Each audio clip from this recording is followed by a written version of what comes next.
Американскиот председател Доналд Трамп оцени дека процесот за негово отповикување во Сенатот ќе биде многу брзо завршен и повтори дека станува збор за лов на вештерки. Well, I think it should go very quickly. It's a hoax. It's a hoax. Everybody knows that. It's a complete hoax.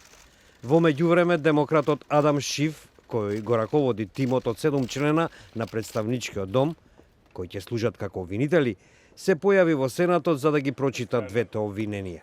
President Trump, by such conduct, has demonstrated that he will remain a threat to the Constitution if allowed to remain in office, and has acted in a manner grossly incompatible with self-governance and the rule of law. Ова судење, трето во американската историја, се очекува да започне на 21 јануари. Злоупотребата на функцијата, наведена од страна на представничкиот дом, вклучува и привремено задржување на $390 милиони безбедносна помош за Украина.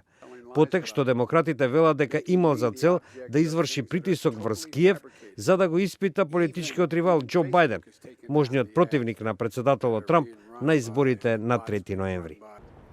Конгресот ги одобри парите за да и помогне на Украина во борбата против сепаратистите поддржани од Русија во источниот дел на земјата.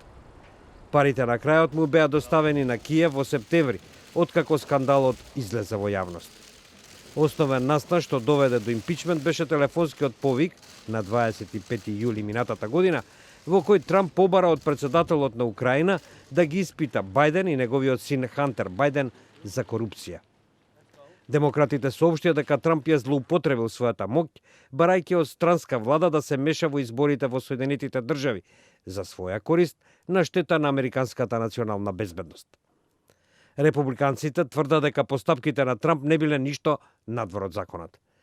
Тие ги обвинија демократите дека ја користат аферата во Украина како начин да се поништи победата на изборите за Трамп во 2016 година. Сенатот се очекува да го ослободи Трамп од обвинувањата, бидејќи никој од неговите 53 републиканци не изрази поддршка за негово отстранување, чекор за кој е потребно двотретинско мнозинство.